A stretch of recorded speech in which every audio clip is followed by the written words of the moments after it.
साथ में JP Sharma. Report आपने सुनी। वैक्सीन बनाने की कोशिशों के कामयाब हो जाने की दुआ करते वक्त हमने शायद ही ये कल्पना की हो कि वैक्सीन आने से पहले कोरोना काल में सियासत की एंट्री होगी। वैक्सीन को भुनाने के प्रयास किए जाएंगे या उन प्रयासों पर पलटवार का पलड़ा भी कमज़ोर नहीं होगा। यानी कोरोना वायरस को कमज़ोर बेजान करने वाली वैक्सीन के साथ साथ वैक्सीन पॉलिटिक्स ने पिछले 4-6 महीनों में बेहतर खाद पानी हासिल किया और खूब फली फूली।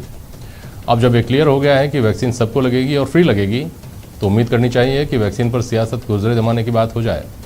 हालांकि राजनीति से ऐसी उम्मीद करना थोड़ा बेमानी है, थोड़ी जल्दबाजी है और थोड़ा अतिरिक्त आशावाद भी आप इसको कह सकते हैं। लेकिन मुद्दे की बात यह है कि अब वैक्सीनेशन ड्राइव तेज़ है और दूसरी लहर तेज़ी से उतार की तरफ है, लेकिन लोग सामान्य जनजीवन की तरफ लौटना चाहते हैं। तो तीसरी, चौथी, पाँचवीं, छठी लहरों से बचाने वाली या उन लहरों में बचाने वाली कोई चीज़ अगर है तो वो टीका ही है। आज इस पर बात करेंगे इन सवालों के जरिए कि वैक्सीन पर सियासत क्या अब गुजरे जमाने की बात।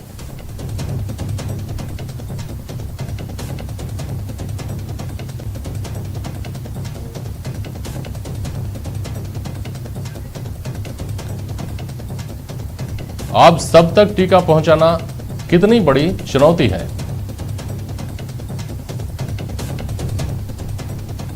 और वैक्सीनेशन ड्राइव तेज हुआ तो क्या तीसरी लहर को थामा जा सकेगा।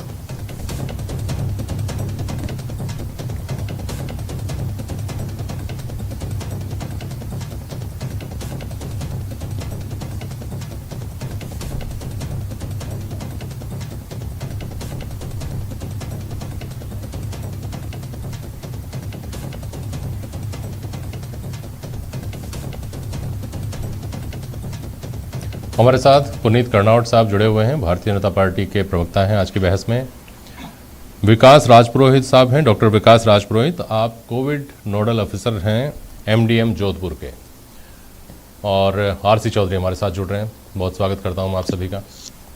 कांग्रेस और भाजपा से हमारे साथ मेहमान जुड़ गए हैं।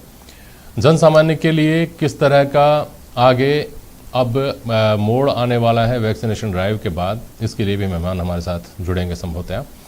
चौधरी साहब, पहले आपके पास आ रहा हूं। आपको मेरी आवाज़ सुनाई दे रही है तो हाँ बोलिए। आरसी चौधरी जी। जी दे रही।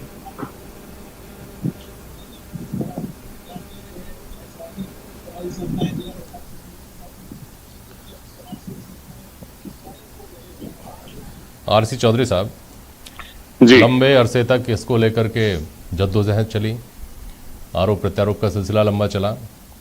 अब जब फ्री वैक्सीनेशन की शुरुआत हो गई है, एलानिया तौर पर आज से शुरू भी हो गया है कि 18 से ऊपर जितने लोगों को लगनी है सबको ही फ्री लगनी है। 45 से ऊपर तो पहले फ्री लगी रही थी, 60 से ऊपर तो अब सबको फ्री वैक्सीन। तो शिकायत दूर, तो अब सियासत भी खत्म समझें चौधरी साहब। निश्चित रूप से जेपी शर्मा जी, जो आपने बात कही कि सियासत, वैक्सीनेशन और सियासत, इस वैक्सीनेशन पे सियासत किसने की, मैं सोचता हूं कि राजस्थान के जो दर्शक हैं आपके, उन सबको आपके कंक्लूड में पता चलेगा। जब बिहार के चुनाव का आपने जिक्र किया, वहां पे देश की जो वित्त मंत्री निर्मला सीतारमण जी, उन्होंने मैनिफेस्टो की घोषणा करते हुए उन्होंने कहा कि भारतीय जनता पार्टी की सरकार अगर बिहार में बनेगी तो हम वैक्सीनेशन फ्री देंगे। उसके बाद में स्वास्थ्य मंत्री का बयान आया, स्वास्थ्य सचिव का आया, प्रधानमंत्री का आया, कोई नकारता गया, कोई कुछ और होती गई। उसके बाद में जब केंद्रीय बजट 1 फरवरी 2021 को जारी किया गया था, तब 35,000 करोड़ की घोषणा की थी और 35,000 करोड़ का बजट वैक्सीनेशन के लिए लिखा था और तमाम समाचार पत्रों और इलेक्ट्रॉनिक मीडिया के अंदर सुर्खियों की खबर बना था कि इतना बजट वैक्सीनेशन के लिए। वैक्सीनेशन ड्राइव शुरू हुआ 16 जनवरी से लेके अब जो 18 की जो बात कर रहे हैं, 20 अप्रैल 2021 को देश के प्रधानमंत्री ने कहा कि 1 मई से हम वैक्सीनेशन 18 के लिए देंगे, लेकिन राज्य की सरकार उन वैक्सीन को खरीदेगी। आप जैसे जो जनता की आवाज वाले मीडिया संस्थान है, वैक्सीनेशन ड्राइव को लेकर कहा कि इससे पहले भी और दुनिया के अंदर ऐसा वैक्सीनेशन कहीं पे नहीं हुआ जहां पे राज्यों को अलग अलग बांट दिया जाता हो। पूरे देश का वैक्सीनेशन का जो ड्राइव है वो सदैव एक दिशा में, एक जगह पे चलता रहा है। सुप्रीम कोर्ट ने केंद्र की सरकार को पूछा, नोटिस दे के कहा कि आखिर आपने 35,000 करोड़ बजट का जो प्रावधान किया उसका क्या किया, आपका वैक्सीनेशन ड्राइव को लेकर क्या प्लानिंग है, योजना है। तमाम प्रश्न केंद्र की सरकार को कठघरे में खड़ा करके उन्होंने पूछा। देश के प्रधानमंत्री सामने आए सुप्रीम कोर्ट में जवाब देने से पहले और उन्होंने कहा कि 21 जून से हम वैक्सीनेशन फ्री करेंगे। वैक्सीनेशन तो आज तक चल रहा था। कल भी राजस्थान के अंदर 3 लाख लोगों को, 3,06,428 लोगों को, 18+ लोगों को वैक्सीनेट किया, 18 से 44 लोगों को। राजस्थान की सरकार ये इंतजार नहीं कर सकती कि राजस्थान के लोगों के स्वास्थ्य के लिए हम फ्री के लिए इंतजार करें।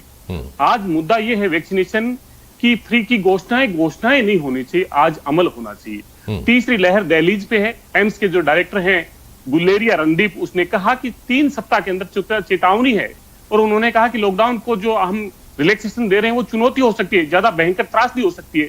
और आपने बहुत अच्छी बात कही कि इससे आखिर बचा कैसे जा सकता है, उसका एक ही तरीका वैक्सीनेशन।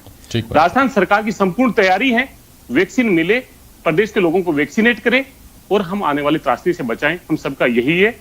इस पे निश्चित रूप से राजनीति खत्म होनी चाहिए। हमारी प्रतिबद्धता वैक्सीनेशन होने के प्रति होनी चाहिए। ठीक है। पुनीत कर्नावट साहब, जो आरसी चौधरी जी ने सवाल उठाए, आप उनका जवाब देना पसंद करेंगे या मैं आपके लिए सवाल जो रखता हूं वो आपके सामने रखूं? पुनीत कर्नावट जी।